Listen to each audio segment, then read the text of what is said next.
Udahlah hadirin, sayangi hati kita. Jangan dengar.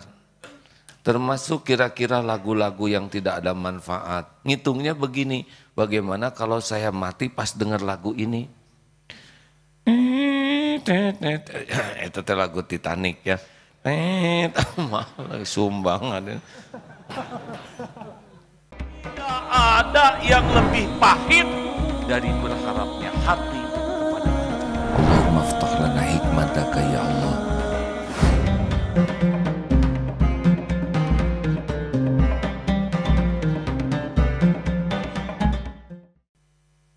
Kemudian telinga juga harus mulai kita waspadai ini. Yang bicara dan yang mendengar sama dosanya kalau maksiat. Sudahlah, yang suka banyak mendengar kata-kata sia-sia, omongan sia-sia, rugi. Waktu itu sangat berharga. Apalagi yang suka mendengar kata-kata ghibah, fitnah, itu sangat mengotori hati. Tidak sengaja saja kita mendengar keburukan orang lain, kita cenderung percaya tuh. Oh, si itu loba hutang. Gaya sih gaya hutang wungkul.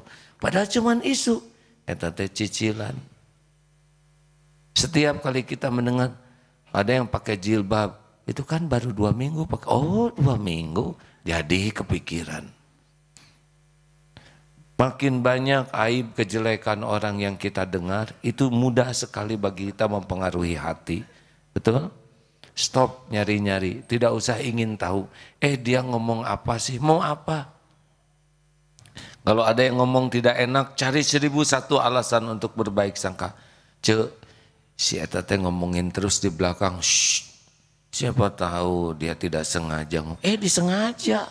Saya lihat dari wajahnya, serius. Mungkin dia sudah berubah pikirannya. Belum berubah. Kan barusan ngomongnya juga. Mungkin sudah lupa. Enggak lupa sama sekali. Dia ingat. Ya sudahlah. Mulut dia, tanggung jawab dia.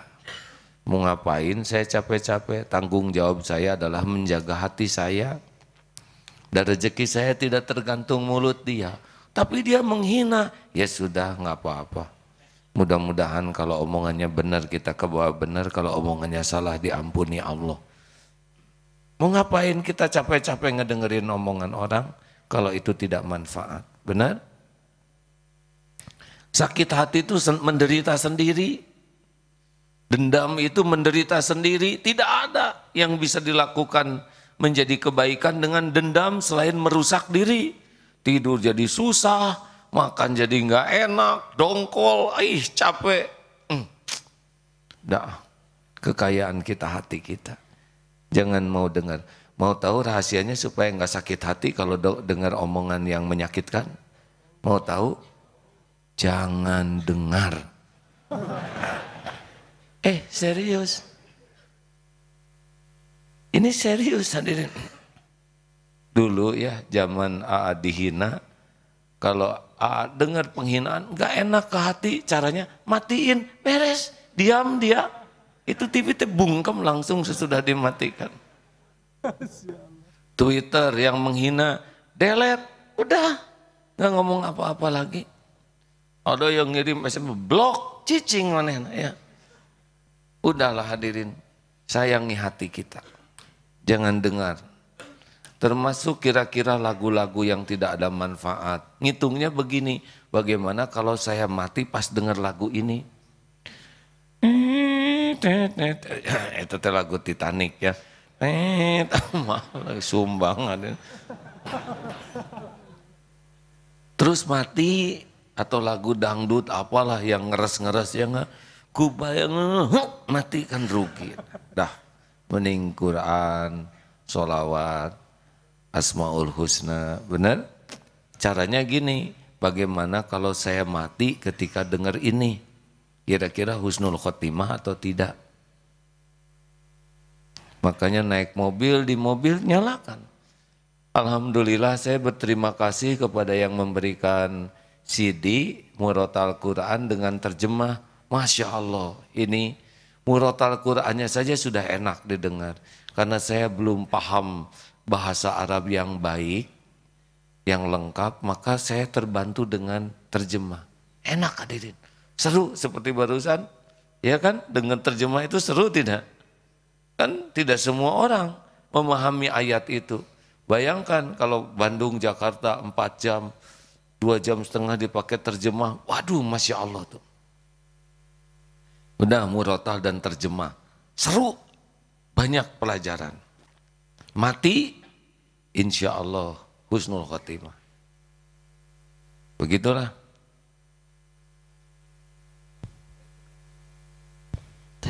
Silakan simak ayat tentang telinga. Surat Fussilat ayat 22.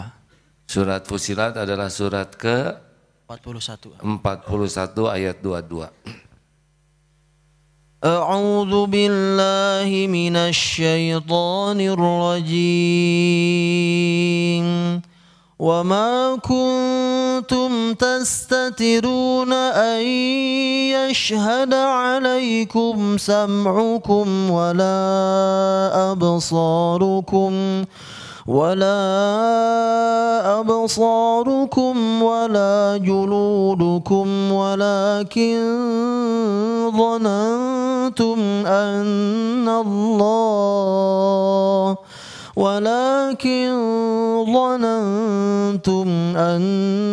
الله لا يعلم كثيرا مما تعملون. Dan kamu tidak dapat bersembunyi dari kesaksian pendengaran, penglihatan dan kulitmu terhadapmu. Bahkan kamu mengira Allah tidak mengetahui banyak tentang apa yang kamu lakukan. Semuanya nanti bersaksi. Mata, telinga, kulit, gak bisa lari kita. Udah hadirin, bagi pecinta musik-musik, lagu-lagu yang tidak ada menambah iman, ganti saja dengan yang nambah iman, benar? Yang naik pesawat, naik kereta, naik bus, yang suka pakai headset, ganti dengan yang manfaat, murojaah, Quran, hafal, siapa tahu mati. Yang di rumah susah tidur, jangan pakai lagu lah, mending pakai ngaji saja. Bisi mati lagi tidur. Kan kalau orang tertidur dalam keadaan zikir, insya Allah sepanjang tidur dianggap zikir. Ya kan? Ayo, mau punya hati bersih? Atau jangan salah masuk. Ya. Mulut. Sekarang saum bicara. Bicara tuh cuma 2 pilihannya, falyaqul khairon aw liyasmut. Cuma 2. Allah ciptakan mulut ini, yang paling penting tugas mulut ini adalah zikrullah, menyebut nama Allah. Mulut ini juga untuk amar ma'ruf nahi mungkar, ngajak orang ke jalan Allah dan mencegah orang dari perbuatan kemungkaran. Itu tugas utama mulut. Berkata yang baik. Selebihnya diam, jangan bunyi. Jadi keterampilan kita tuh 2 dalam menggunakan mulut ini, berbicara baik dan keterampilan diam. Kalau yakin ini manfaat, yakin benar, yakin tidak menyakiti, bunyi. Kalau belum yakin, stop, jangan bunyi. Saum bicara, tidak perlu banyak bicara kecuali yang manfaat. Perlukah ngobrol? Boleh ngobrol. Kalau baik. Kalau tidak baik, diam. Rasakan bedanya hadirin. Jauh lebih tenang hati ini dengan tidak banyak bicara yang tidak manfaat. Makin banyak bicara, makin sangat berpeluang terpleset kata-kata kita. Makin banyak terpleset, makin banyak dosa. Makin banyak dosa, banyak bencana akan menimpa kita. Ada seseorang kepala daerah, hanya beberapa patah kata, pletot, masuk penjara, benar. Tapi di dalam ilmu plesetan ya hadirin, biasanya oleh Allah dibukanya seseorang dalam berbuat dosa karena sering.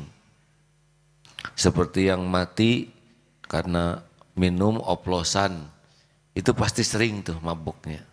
Karena kalau orang berbuat dosa, khususnya umat Islam, sekali dua kali, itu biasanya ditutupi oleh Allah. Diberi kesempatan tobat.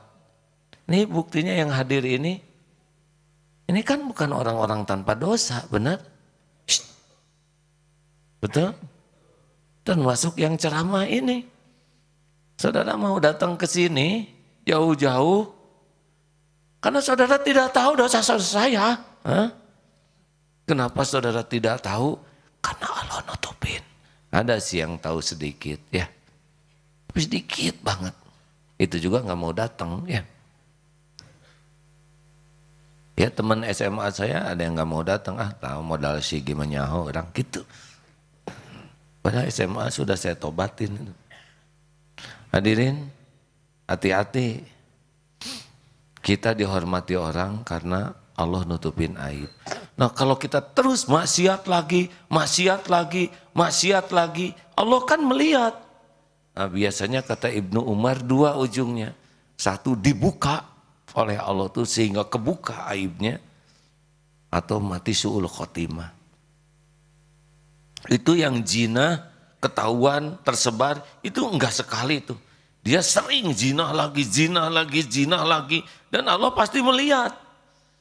Dibuka. Makanya hati-hati nih.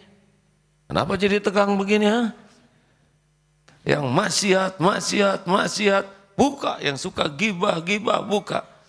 Korupsi, enggak tobat. Kasih tiang listrik. 15 tahun.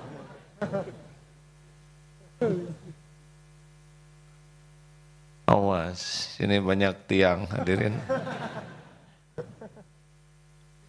Makanya kalau kita tergelincir berbuat dosa dan tidak diketahui orang, jangan merasa aman. Ini kita lagi nunggu dibuka. Dengar ya, tidak ada orang yang jago, ahli, berkemampuan untuk menutupi. Tidak ada. Yang ada tuh cuma satu, Allah belum membuka. Cuman itu saja. Dengan segala strategi, itu strategi kita nggak ada apa-apanya bagi Allah. Dia punya HP, HP-nya banyak maksiatnya, dia pakai password dan sebagainya. Gampang. Tinggal kepleset, naik motor, jatuh HP-nya, kebuka, tersebar. Benar? Langsung ingat HP masing-masing. Hapus. Oh iya, kalau berulang-ulang, kan ada yang solehnya di depan orang. Baik, bicara agama, tapi ketika sendirian di kamar, kebetulan ada wifi yang bagus, gratis, udah browsing, Ini sangat mudah bagi Allah membukanya. Kalau terus berulang-ulang, dan pasti Allah lihat apa yang dia lakukan. Mudah saja bagi Allah membuka. Nah, termasuk orang yang banyak bicara. Nanti kepleset bicara kita jadi aib, jadi musibah. Nah, jangan terlalu tertarik ngobrol. Kecuali obrolan yang jadi zikrullah. Nah, jangan kebanyakan ngomong, secukupnya. Hari AA ngomong terus. Hadirin saya lagi ceramah. Masa saya diam terus di sini? Saudara diam, saya diam. Apa jadinya majelis ini? Kalaupun ngobrol, hati-hati. Dalam ngobrol itu suka ditambah-tambah. Suka didramatisir. Itu ya waktu kejadian tuh. Api itu membara. Padahal cempor, bohong dia. Berapa banyak yang dilebih-lebihkan, dihebat-hebatkan, didramatisir, seakan gawat. Padahal enggak. Atau bohong, dusta, atau diada-adakan. Dosa selama ngobrol tuh. Belum ujub, pamer, sum'ah. Itu ya waktu saya umroh yang ke-8 kalinya, hilang we pahalanya. Aduh, itu mah barusan tawaf teh berat. Ini terberat. Dari 9 kali tawaf ini hilang. Gosongnya belum hilang. Capeknya belum hilang. Pahalanya sudah hilang. Itu ya, waktu saya nyium Hajar Aswad ya. Itu orang-orang tuh minggir semuanya, bohong. Pasti salah pojok dia.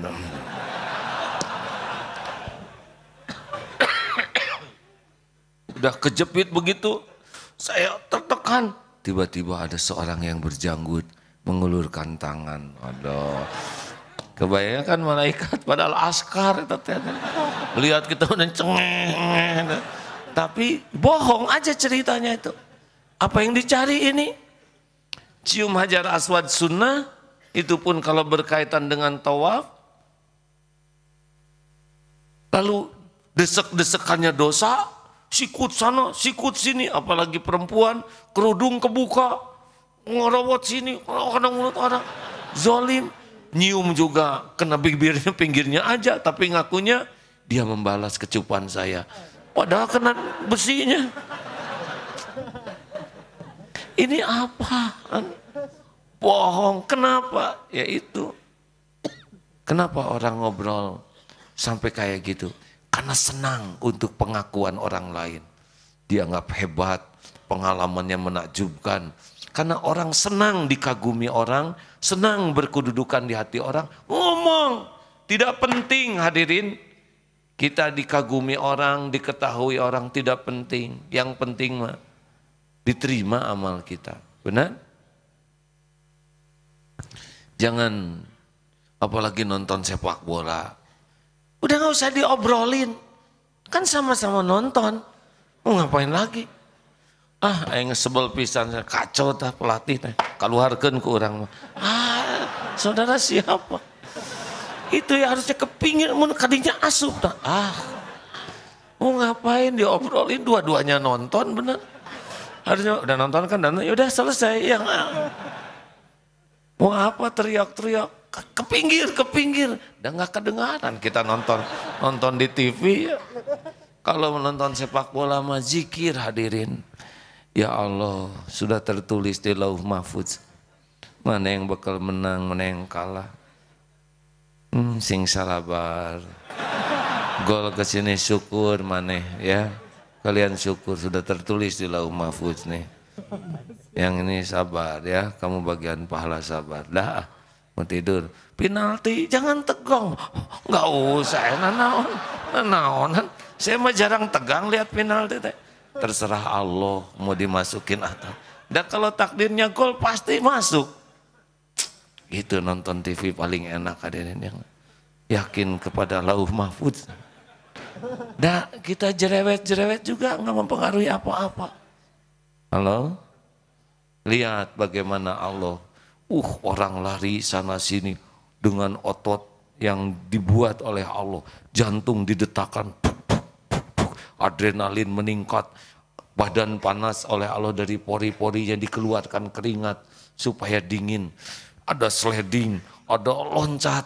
Itu kan luar biasa setiap detik tuh Allah mengurus tubuh setiap pemain. Gitu nonton sepak bola.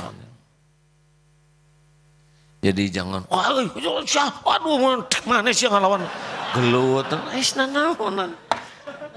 Masa berantem gitu, harus punya cara baru dalam nonton tuh ya. Tapi rame tuh kalau disetel hadirin.